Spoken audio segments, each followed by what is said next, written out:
Hello hi అండి. ఈరోజు మీకు ఒక ముఖ్యమైన విషయం చెప్పాలనుకుంటున్నానండి. చాలామందికి అర్థం కాదండి నేను ఎందుకని మా నాన్న ఫోటోకి అంత పూజ చేస్తున్నాను, ఎందుకు ఇంట్లో పెట్టుకున్నాను అని. చాలామంది ఎందుకు అలాగా చనిపోయిన వాళ్ళని పెట్టుకోవడము, బాధలు ఉంటాయి, కష్టాలు ఉంటాయి, అవన్నీ భరించలేము అని అంటుంటారండి. కానీ ఒకటి నిజమండి, ఒకప్పుడు ఇళ్లలో ప్రతి ఒక్కరింట్లో అండి చనిపోయిన వాళ్ళ ఎందుకంటే వాళ్ళని చూస్తూ ఉంటే మనలో ఉండే అహంకారం తగ్గిపోతుందండి. అది ఫస్ట్ పాయింట్ అండి.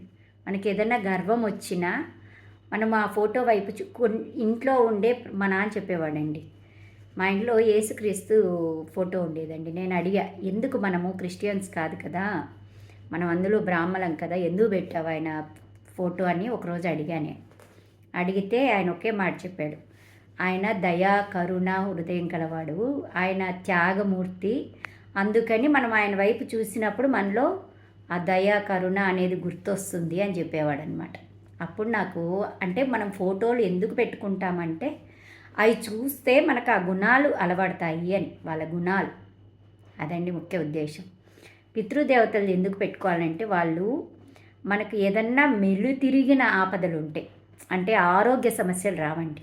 పితృదేవతలు పటాలు ఇంట్లో ఉంటే, అంటే చనిపోయిన వాళ్ళ పటాలు ఇంట్లో పెట్టుకుంటే మనకు ఆరోగ్య సమస్యలు అనేవి రావండి.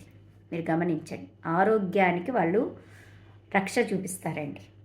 ఇంకొకటి, మనకి ఏదన్నా ఆపద వచ్చినా ఇంట్లో సంతానం కానీ, ఇంట్లో చాలా వరకు పితృదోషాలు అని అంటారు. ఆ పితృదేవతల దోషాలున్నా వాళ్ళు పోగొడతారండి. వాళ్ళని ఇప్పుడు ఏదన్నా ఎక్కువ కష్టం అప్పుడు దేవుడు ఆదుకుంటాడో ఆదుకోడో కానీ పితృదేవతలకు దండం పెట్టుకుంటే పని అయిపోతుందండి. మీరు అబ్జర్వ్ చేయండి కావాలంటే. అందుకని చనిపోయిన వాళ్ళ ఫోటోల్ని ఇంట్లో ఖచ్చితంగా పెట్టుకోవాలండి. అది ఒక రకంగా మనలో ఉండే అహాన్ని చల్లారుస్తుందండి. ఇప్పుడు ఇంట్లో మొగుడు పిల్లలకి గొడవలు ఉంటాయనుకోండి, ఆ గొడవలు కూడా రాకుండా చేస్తారు వాళ్ళు. ఏ ఇంట్లో అయితే చనిపోయిన వాళ్ళ ఫోటోలు ఉంటాయో మీరు అబ్జర్వ్ చేయండి, ఆ ఇంట్లో సంసార సమస్యలు అనేవి ఉండవండి. ఒకవేళ ఉన్నా ఎప్పటికప్పుడు సర్దుకునేస్తాయి, అడ్జస్ట్ అయిపోతారు. ఆ అహంకారం అనేది తగ్గిపోతుంది మనుషుల్లో. వాళ్ళని చూస్తూ ఉన్నప్పుడు ఏంటంటే ఆ వైబ్రేషన్స్ మనకు వస్తాయి. కాబట్టి ప్రతి ఒక్కరూ ఖచ్చితంగా అండి చనిపోయిన వాళ్ళ ఫోటోని ఇంట్లో పెట్టుకోవాలి. వాళ్ళ ఆశీస్సులు ఖచ్చితంగా ఉంటాయండి. పితృదేవతలైన వాళ్ళు చాలా పవర్ఫుల్. వాళ్ళు మనకి ఏదైనా చెడు జరుగుతుంది అని అంటే ముందు ఉంటారండి. ముందు మెయిన్ అండి ఆరోగ్య సమస్యలు ఆ ఇంట్లో రావండి. ఇది నేను గ్యారెంటీగా చెప్తాను. కాబట్టి ప్రతి ఒక్కరూ ఇంట్లో చనిపోయిన వాళ్ళ పటాలని పెట్టుకోండి. అది చాలా మంచిది. మీకు రిజల్ట్ మీకు నిజంగా తెలుస్తుంది. నేను చెప్తున్నా కదా, నిజంగా రిజల్ట్ దానివల్ల ఉంటుందండి. అది ఊరికే ఆషామషి కాదు. మనకి ఇంట్లో దేవుడి పటాలు ఎంత ముఖ్యమో పితృదేవతల పటాలు కూడా అంతే ముఖ్యమండి. మనం దేవుడికి ఎందుకు పూజ చేస్తాం? పాజిటివ్నెస్ ఇంట్లో ఉండడానికి.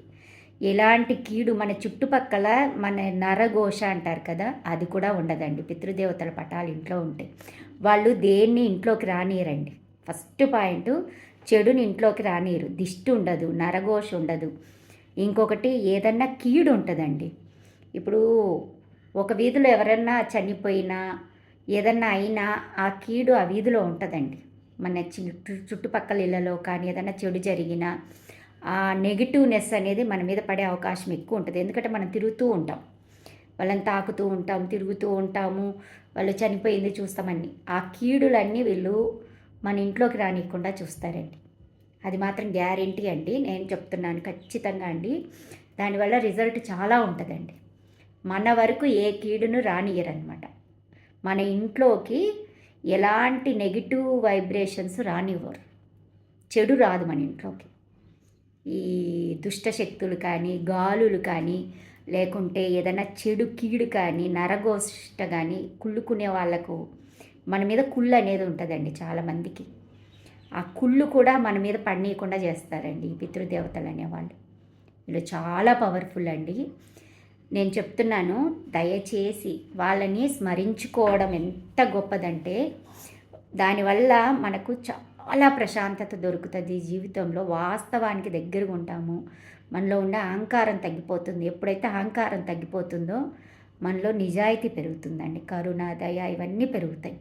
ఒకరికి హెల్ప్ చేయడము, ఒకరిని ఆదరించడము, ఒకరి నుంచి మంచి కోరుకోవడము, మనం మంచి చేయడం ఇవన్నీ ఎక్కువ అవుతాయండి. సోదనుకోకుండా దయచేసి పితృదేవతల్ని కూడా నార్మల్ దేవతల్లాగా మీరు స్మరించుకోండి. చాలా మంచి జరుగుతుంది. నేను ఉట్టిగా చెప్పట్లే, అనుభవపూర్వకంగా చెప్తున్నా.